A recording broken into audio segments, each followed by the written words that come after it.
तो थंबनेल देखकर आप समझ ही गए होंगे कि हम आज किस बारे में बात करने वाले हैं। जी हाँ, हम आज बात करेंगे पश्चिम बंगाल में हुए उस रेप केस के बारे में जिसने आज पूरी दुनिया को हिलाकर। बात करेंगे डॉक्टर मौमिता देबनाथ के बारे में, जो आरजी के हॉस्पिटल में इंटर्न थी, ट्रेनिंग ले रही थी डॉक्टर की, ऑलमोस्ट डॉक्टर बन चुकी थी। उनकी हत्या का कारण दुश्मनी बिल्कुल भी नहीं था। हत्या का कारण क्या था ये हम इस वीडियो में जानेंगे। तो घटना इस प्रकार हुई कि आरोपी, अनजान आरोपी जिससे मौमिता अपरिचित थी, वो 8 अगस्त की रात 1 बजे हॉस्पिटल में आता है और वो नशे की हालत में इस कदर चूर रहता है कि उसको वो क्या कर रहा है उसको कुछ समझ नहीं आता है। वो हॉस्पिटल में रहता है 1 बजे से लेकर 4 बजे तक, वो नशे की हालत में चूर यहाँ वहाँ पड़ा रहता है।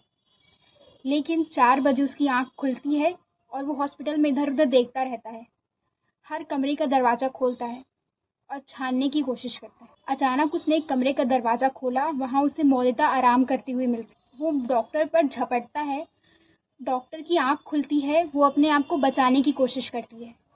डॉक्टर को समझ नहीं आती वो इस मोमेंट पर क्या करे, फिर भी वो कोशिश करती है, आखिरी दम तक लड़ती है। इसी कोशिश में आरोपी ने डॉक्टर की आंख पर मुक्का मारा।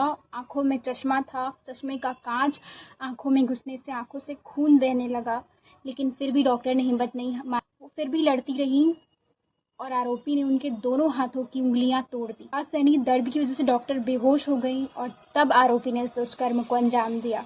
डॉक्टर अंत तक लड़ती रही, उन्होंने हार नहीं मानी थी। डॉक्टर की हत्या रेप की वजह से नहीं हुई है, डॉक्टर की हत्या हुई आरोपी के गला दबाने से। आरोपी को नशे की हालत में ये समझ नहीं आया कि कब उसने अपना हाथ डॉक्टर के मुंह से उनके गले तक ला दिया। गले दबाने से उनकी गले की हड्डी टूट गई और दम घुटने की वजह से डॉक्टर की मृत्यु हो गई। लेकिन इस मृत्यु का असली में कारण क्या था? तो कारण था आरोपी के नशे की हालत। आपको क्या लगता है, अगर वो नशे में नहीं होता तो वो इतनी हिम्मत करता कि उनके वर्क प्लेस पे जाके, उनके रूम में जाके इस तरह दुष्कर्म को अंजाम देता? नहीं, वो ऐसा नहीं करता। रेप होने वाले 10 देशों की सूची में भारत चौथे नंबर पर है। बहुत शर्म की बात है हम सभी देशवासियों के। जितने भी देश में अपराध होते हैं, एक्सीडेंट होते हैं, पत्नी की पति द्वारा हत्या, मारपीट, घर में कलेश, माता पिता की हत्या पुरुष द्वारा, आधे से ज़्यादा देश में होने वाले अपराध नशे की हालत में अंजाम दिए जाते हैं। देश में खुलेआम शराब बिकते रहता है, शराब की भट्टियां खुली रहती हैं, तब कोई ध्यान नहीं देता है।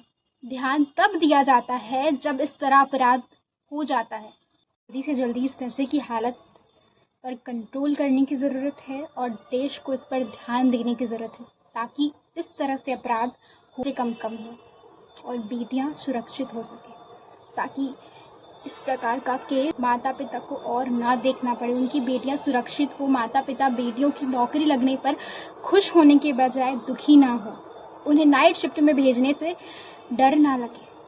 हमें जागरूक होने की ज़रूरत है, देश को जागरूक होने की ज़रूरत है। Thank you.